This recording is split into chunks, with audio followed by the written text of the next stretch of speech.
Hey everybody, it's Sam with Super Sam Bros Gaming, but today we're going to be trying something a little different. I love listening to stories, whether they're scary, whether they're for advice, but I figured, why don't I share a few with you today? So, we're going to be reading a few stories from the True Scary Stories subreddit. So, these are my first time reading the stories, and so I'll be going in blind. Let me know what you think. Alright, so this is the first story here. A few years ago, when my daughter was a toddler, my wife and I used to take her to a nearby lake to picnic, swim, and just unwind. It was a peaceful spot, quiet, not too crowded, the kind of place where you could easily forget about the world for a while. One afternoon, after we'd finished eating, my wife decided to go for a quick swim while I stayed on the beach with our daughter. I watched her wade out into the water, the sun sparkling off the surface. A minute later, she suddenly stopped and turned to me, shouting something. At first, I couldn't make out what she said, but her expression was off. Then I heard her clearly. I think I just stepped on someone's face. I froze for a second, thinking maybe she was joking, but the look on her face wasn't playful. It was pale, almost terrified. She quickly started making her way back to the shore, her legs moving faster, like she couldn't get out of the water fast enough. When she got back to me, she was visibly shaken. She said that while she was swimming, her foot brushed against something soft, and at first she thought it was a rock or weird patch of seaweed. But when she pressed her foot down, she felt the unmistakable shape of a face beneath the water, a nose and eye socket. She swore she felt the hollow of an eye. I considered going in to check it out, but something stopped me. The unease in my gut, maybe. We decided to pack up and leave right after that. The next day, the local news reported that a young boy who had been missing for days was found drowned in that same lake, not far from where we had been. He'd been there the whole time, just beneath the surface. To this day, my wife is convinced she stepped on his face.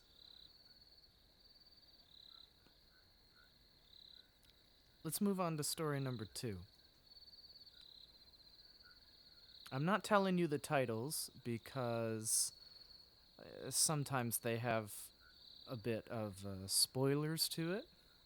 So instead, I'm just going to try and read them for you so that they're blind.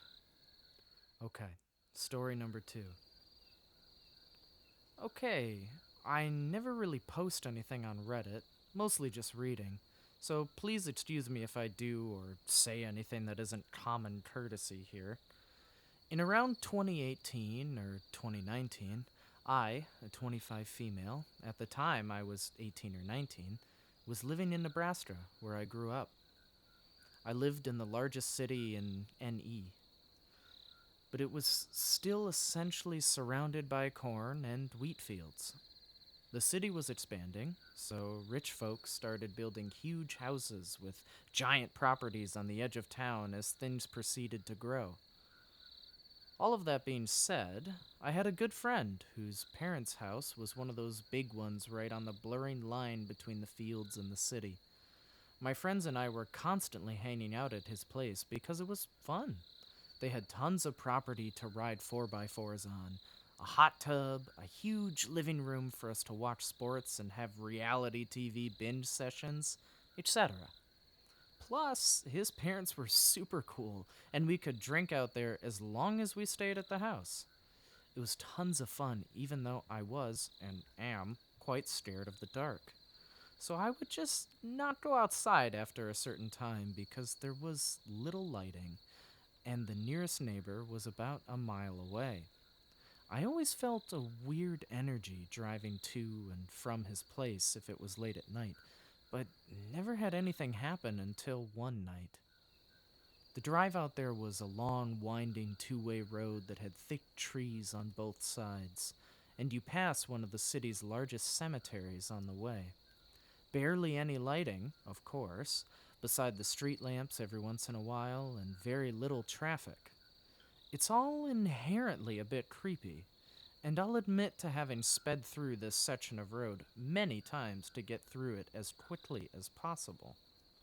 This specific night was perfect spring weather, so I was driving with my windows down, listening to music, and it was around 10 p.m. I was coming around one of the curves in the road when I had to essentially slam my brakes on. Right in front of me, in the middle of the road, maybe 50 yards away, was what looked like a family. Again, picture a completely pitch black road with thick forest on both sides and only my headlights to show what's in front of me. This was a family of 3, 4, a tall, slim woman, an average height/weight man, a child, short hair but couldn't tell the gender based on the clothing and couldn't see their face, maybe around 8 years old. And the mother was pushing an effing stroller. Their clothes looked normal, not tattered, but not nice. They also were not carrying any kind of light source, meaning before I arrived behind them in my car, they had been walking in the pitch black. They were all facing away from me, walking completely silent in the middle of the street, the same direction I was heading.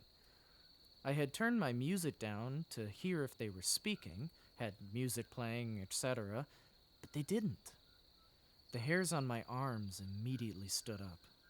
I came to a stop on the road behind them, obviously, and just sat there for a moment to let them move. They seemed to be completely unaffected by me, and I didn't even turn their heads slightly, nor did they attempt to move out of my way. I literally thought I was going insane, or that I was dreaming. It was so surreal. Before I really had time to fully process and register what I was seeing and how truly strange it was, they all, at the same time, stopped walking and very slowly turned to face my car. This scared the absolute shit out of me. I honestly didn't even give myself enough time to look at their faces as they turned. I immediately threw my car in reverse and sent it backwards for probably a full 20 seconds before flipping a U-turn, nearly running myself off the road and booking it in the other direction. The only thing I remember noticing is that the stroller looked to be completely empty. This was the part that sticks in my mind the most. I've never felt terror like that in my life. I checked my rearview mirror probably 1,000 times before getting to a main road and never saw a glimpse of them. In fact, I never saw a glimpse of them ever again. I tried asking my friend and his family about it, only to essentially feel like I was insane because of the way they looked at me. Every time I tell this story, I get one of 3 reactions. They immediately think I'm a fucking cuckoo, think I'm lying, or have had something sort of similar happen to them. I really don't care if no one believes me, honestly. It was, and still is, the creepiest thing to ever happen to me. I think about it all the time. It was either some weird ass family trying to scare the shit out of someone, a distraction for an attempted robbery, assault, etc., or it was something more sinister. I'm gonna tell myself for probably the rest of my life that it was the first option. What do you think happened? To me, I don't really think it sounds like an attempted robbery or assault because why wouldn't they have any lights? They were likely to get killed if somebody didn't pay as much attention as OP did. What do you think? Let me know. The third story is a little shorter than the last one, but let's see how it goes. I watched my coworker get arrested and then found out he had a sinister plan for me. I worked with this man for a little over 3 years. We worked pretty closely on some projects over the last 2 years and even sat near one another at work. In September, I showed up and saw about 10 detectives at my place of work. I was a bit startled as this was quite unusual for my area. I looked around and saw that my coworker was in handcuffs and looked quite disheveled, which wasn't out of the norm, to be honest. I walked up to the detectives, introduced myself, and let them know who I was in relation to him. I asked what was going on, and they filled me in on why he was being currently arrested. For the sake of the case, I won't share more than he was a disgusting person. Over the course of the next 3 hours, I watched as they dismantled his workstation, went through his belongings, took evidence pictures, and so on. I was pulled in and out of rooms, answering questions about his character, what I knew of him, and my feelings about him as a person. I told them he gave me a weird feeling in my gut, that I've always told my husband I wouldn't be surprised if the cops ever did come looking for him, that my husband even thought he was weird, and if I ever went missing, that he'd be the first person to be suspected. I didn't realize how real this almost was. The detective on site told me that they served a search warrant at his home and were looking there for any evidence. It sounds like they found more than they anticipated and were looking to see if there was anything else unrelated to what they were currently investigating. I was asked my name and my husband's name for confirmation for something they found, which I did think was odd, but I let it go and called my husband to update him on the happenings of the day thus far. However, the last hour I was pulled in for the final time and advised by one of the lead detectives, who couldn't even look at me, that I needed to ensure I was safe and protected in the event that they didn't book him that day. Come to find out, he had been journaling about me over the course of at least a year, saying he wanted to be with me, but the problem was that I was married.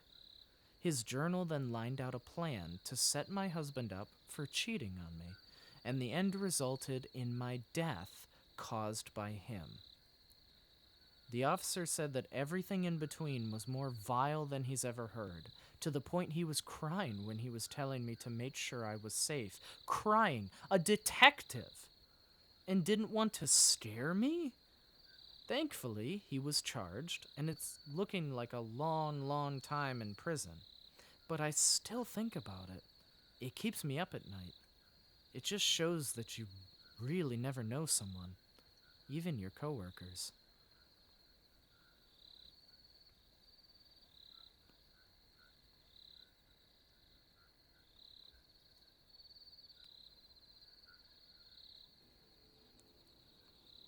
I worked as a dispatcher for a pretty small ambulance station near a fairly large city in the middle of the US.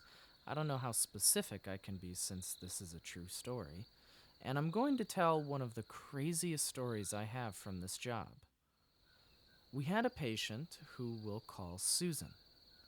She was a dialysis patient, and one of the services we offered was to take very unwell or disabled patients to and from these dialysis appointments. She lived with her son, who we'll call David. He was in his late 40s, and his mother, Susan, in her late 70s or so. Every week, like clockwork, we would have a unit bring Susan to and from her dialysis treatments 3 times a week. Everyone knew her at the station because we had been doing this for quite some time with Susan. We were all familiar with her and her son, whether it was the crew seeing her in person and taking care of her, or speaking to her and her son on the phone frequently about the appointments, as I had done. Everyone knew her. Naturally, when crews had news about her health, they would report back to keep everyone in the loop with how she was. At one point, she was not feeling well at all, but she wanted to go to her dialysis appointment, so naturally we obliged and took her in. At this appointment, while receiving dialysis treatment, she lost consciousness and was promptly taken by our crew to the hospital. When it was time again for her dialysis appointment, we gave the hospital a call to see if she had been released and was able to go to the appointment. The hospital staff informed us that she would likely be released the following day and would be receiving that dialysis treatment in the hospital. Then the next treatment time rolled around, and we called the hospital and we were told she had been released from their care the other day. This was great news, but a little strange due to the fact that we were always her first call to transport her to or from any hospital or appointment, and we hadn't transported her anywhere. We quickly moved on, however, and called David, her son, to see if she was going to be requiring us for her treatment that day. He informed us she wasn't feeling well and that she wasn't up to it, but that he was considering taking her back to the hospital. We tell him that if he needs us to just give us a call, and until further notice, we'll cancel her trip for the day. We never got a call. Next appointment rolls around, and we call David again to ask if she will be going. He says she's sick and she's back in the hospital. Weird, again, since we hadn't taken her, but doesn't seem that off considering her health had been deteriorating. Next appointment, the same thing happens. We call David, his mom's in the hospital, we move on. Now is where things take a bit of a turn. When the next appointment came up, we had tried calling David to ask about his mother's status, but he never answered or returned our calls. So, being that we had a contract with Susan and were to take her to these appointments unless told otherwise, we sent a crew to collect her for treatment. When the crew arrived at the scene, they knocked on the door to no response. They knocked again and were greeted by David smoking a cigarette. David seemed surprised. The crew said that they were there to pick up Susan for her appointment. David responded, stating he had forgotten to call, but Susan was still in the hospital, not doing well. The crew gave their best wishes, and David shut the door. But the crew felt like something was off. They immediately radioed to dispatch that something was wrong, and they requested that we call the hospital David said she was at to see if she was still there. The hospital had no record of her being there since we last knew. So we had the crew leave the scene, and we called for a welfare check on Susan at her son's home. We heard nothing the rest of the day from the police, David, Susan, or anyone else involved. The next morning, I came into work, and the very first call I took began with, "This is Sheriff with... I'm calling to report back on the welfare check you asked us to perform yesterday." I was nervous as he sounded concerned, and I didn't really expect him to call us back with any news. He proceeded to tell me that upon arrival to the home, they spoke with David, who was adamant his mother didn't feel well, but that she was home from the hospital. The police asked to just check on Susan to make sure she was all right, and eventually David obliged, letting the police in. Once entering the home, they were met with a grim scene, though I imagine they smelled it first. They continued to explain that what the officers observed was the dead body of Susan propped up on the couch, wrapped in blankets as if watching the television. But she had been dead for a while. They approximated around 2 weeks. When speaking to David, they found that he had been changing her clothes regularly and watching TV with her. Obviously, he was suffering from some sort of mental issue and grief, but the thing is, he had never taken good care of her until she was dead. No, there was no news coverage, no updates from police further than that, nothing. Stuff like this just happens in your hometown, and you'll never know. Crazy, right? Well, I hope you enjoyed those 4 scary true stories. Let me know if they creeped you out, or if they were just more entertaining, or just in general. Let me know if you want to hear more, a different type of story, or anything else. But I hope you have a great rest of your day, and thank you for watching.